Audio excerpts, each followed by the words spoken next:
Most people look at $1,000 and think, oh, let me go on that nice vacation. Oh, this is half a month's mortgage. Oh, let me pay off my credit card. Oh, I can get a better car. But realistically, $1,000 could be the seeds into you becoming a sovereign person, to you getting freedom, escaping a rat race, or even retiring early. Even though it's small and now, it can eventually grow and get bigger. And if you look at traditional finance, they might tell you, oh, put it in a bank account and just save it.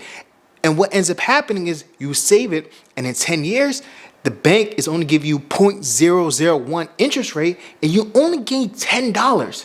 While everything around you, the food, milk has doubled. The houses around you are doubled in prices. Gas prices have tripled.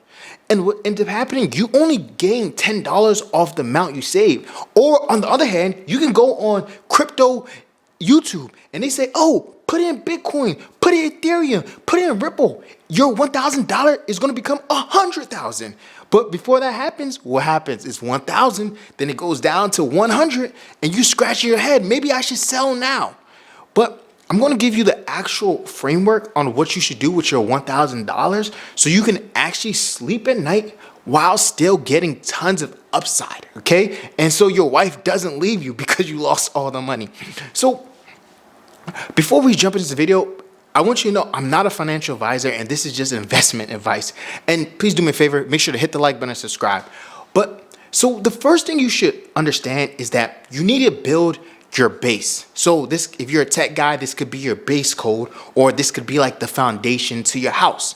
So the base, this is the part where it's not going to make you rich, but you're not going to get broke, and you're going to have a strong foundation.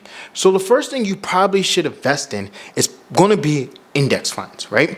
So this is going to be things like, it's called SPY, it's called VOO, and VTI. So what is an index fund? Index fund is, for SPY, this is S&P 500. This is basically the top 500 companies in the USA. And then you get a small portion of every single company. So it's going to be like Facebook, Amazon, Home Depot, big names that you can recognize, Accenture, okay? And so instead of investing in individual companies, you just let the creators of the funds, it could be Vanguard, BlackRock, Fidelity, these are big like investment firms. They pick 500 companies for you. You just put your money in it, and over time it grows. So on average, it will grow about 10% a year. Okay. So what does that mean? So let's say you put $100 every single month for 20 years, and it grew at a 10% rate. That means in 20 years, you'd have about $75K invested. And that's you basically not doing anything. And so this is the base, because this is the hurdle rate. Meaning you should not invest in anything that's not going to beat the S&P 500, okay? If you can get 10% by doing nothing, just investing $100, which is instead of taking your wife out for a steak dinner, instead of buying Uber Eats, you just put money, $100 in it every single month. You should start off by investing maybe 25% of that 1,000. So $250 into an index fund of your choice. Okay. If you want to know about how you should invest it, like the apps you should use, I personally have used Schwab, Robinhood. I'm not sponsored by them. I'm just saying what I've used in the past. Okay. So put about 25%. The reason why I say this is because realistically, it's only going to go up and down, maybe 5-10% in a month. So it's not really going to impact you that much, depending on your risk tolerance. And you can still get an easy 10% every single year. So those are the funds I recommend as your foundation, your base code, okay? Number 2 is the infrastructure layer, okay? So what I mean by infrastructure layer, I would recommend you to invest in a tech company and put about 25%. So why did I say tech company? You should invest in some of the top 5 best companies in the world, right? So, and most of them are going to be tech. It's going to be Google, Microsoft, Amazon, Apple, Nvidia, right? And the reason why I say this, think about it. Imagine your life if you didn't have one of these technology. Imagine Apple went bankrupt today. Every iPhone stopped working. iOS wasn't working. There would be so much war. The world would go crazy. I would lose my mind. Okay. Or imagine Microsoft disappeared. Okay. I'm pretty sure when you go to work, you're probably using at least Outlook, Teams. Okay. Or you're using a Windows computer. Imagine if one of those went bankrupt and it disappeared. The world would go crazy. I remember a few years ago, Microsoft did something with like a OS update, right? And then CrowdStrike stopped working. And then once CrowdStrike stopped working, and Delta Airlines, all airlines basically crashed. And it all came down from Microsoft, right? So it's a trickle down effect, okay? So even companies like Google, imagine if Google search stopped working. You're watching me from YouTube. Imagine if YouTube stopped working. The world would go crazy. You most likely use Google Chrome. So the reason why I say invest at least 25% in this, I want you, because you're investing in companies where they're too big to fail. Where if they failed, everyone would know about it and everyone would feel an impact. See, and then you get a lot more upside than you do if you invest in just the S&P 500, the traditional layer. So Google last year has been skyrocketing. Nvidia has been skyrocketing.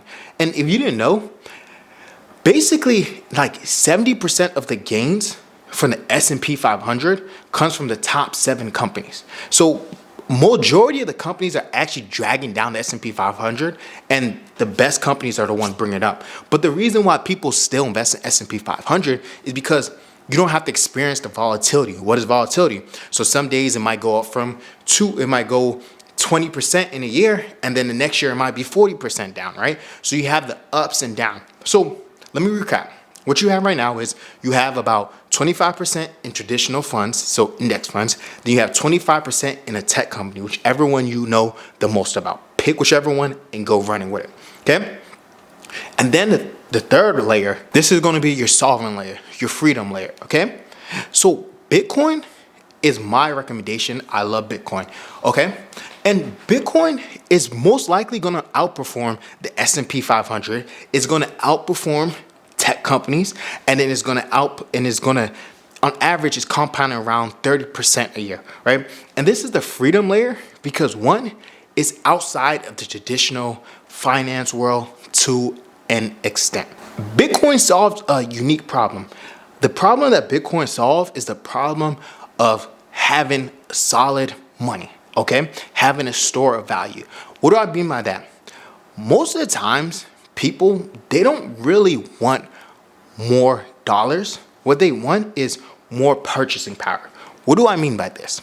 See, realistically, you want to be able to save your money and in 10 years, be able to buy a bigger house, be able to buy a nicer car, be able to buy a better vacation for you and your family, right? That is essentially just purchasing power so you could purchase more things. And if you hold Bitcoin for a 4-year time period and have a long time preference, so 10, 20 years out, you're going to have way more purchasing power than you did 10 years ago. For example, what do most people want? The American dream. That's to buy a house. So a house in 2015, it might have cost you 500 Bitcoin because Bitcoin, it might have cost you 100 Bitcoin because Bitcoin might have been like 5,000 at the time, right? 4 years later, 2020, Bitcoin might have cost 20,000. So it might take you 30 Bitcoin to buy a house because Bitcoin's 20,000, right? And then 5 years later, when Bitcoin is at 50,000, what happens? It might only take you 10 Bitcoin. And then a few years later, when Bitcoin is at 100,000, it might only take you 5 Bitcoin. And then in 5 years, if Bitcoin is at 500,000, it might only take you 1 Bitcoin. And then so on from there. If Bitcoin is at $1 million, it might only take you $500,000 to buy a house. The reason that is because a house doesn't go up in value as fast as Bitcoin, right? And so if you hold your money in Bitcoin, you're able to have more purchasing power in the future. So put around 25% in Bitcoin. You don't have to actually buy Bitcoin from Coinbase or Strike or River. These are platforms where you can buy cryptocurrencies. You can even just buy, it's called IBIT. That is a Bitcoin ETF where you don't have to worry about having your private keys. You don't have to worry about putting a cold storage and losing it eventually, right? So I can go deeper into all this in other videos. I just want to talk about where to put your first $1,000 in this video, okay? Whatever you do, just have some exposure to Bitcoin, because what's going to happen, Bitcoin does go up very fast, but it also goes down very fast. So you have to be able to learn how to handle that volatility. And that's by doing your research, that's by putting time in the market, and then that's by understanding how the market flows and why Bitcoin is beneficial for you. And then the last $250 is, this is probably going to be the one that will exponentially increase your wealth, and that's going to be investing in yourself. So no matter what you do, all these assets, if it's index funds, if it's tech, or if it's Bitcoin, you're just putting your money there and letting it work for you, right? But in order for it to really work for you over time, you have to have a decent amount of money. So you have to be constantly investing every single month and not holding it and not touching it or pulling it out, right? Let's say you have an emergency that you can't afford. You have to sell your assets, pay taxes on it, and then you have to spend it. And now you have to do that whole investing journey over again. And you don't let compound interest work for you, okay? So investing yourself is probably going to be one of the best investments you can do, is because one is going to increase your income rapidly, and you can, it's infinite ways to increase your income. And the more income you have, the more you can invest. So I remember back in the day, I got a few IT certifications, right? And what happened, these certifications were able to get me into cybersecurity and get me into higher positions that basically just doubled my income. And it also gave me more freedom to work remotely. It gave me more freedom to company hop, and it made me more valuable and more senior, right? So the certs were maybe $200, some $500, some $1,000, right? But the way it doubled my income so quickly, it's over a longer period of time, that double income is going to pay off way more than it would if I invested in Bitcoin, ETF, or taxes, right? So in my case, it was a certification that helped me propel to the next level, right? For you, it could be different. It could be a certification. It could be getting more skills. It could be taking a course to learn how to increase your income. It's taking a course to learn how to trade. It could be even like saving some money so you can invest in real estate, right? You invest in real estate, maybe you get some tax write-offs, which now you have money back in your hand, which you can invest more. It could be learning a high income skill. Maybe you could learn sales, maybe you could learn coding, something in that nature, right? So if you're able to invest in yourself, maybe learn some AI, maybe learn how to make more money, right? This is going to pay dividends way more than anything I said in this video. So you guys like this kind of content, make sure to put it in the comments and then check out this video right here.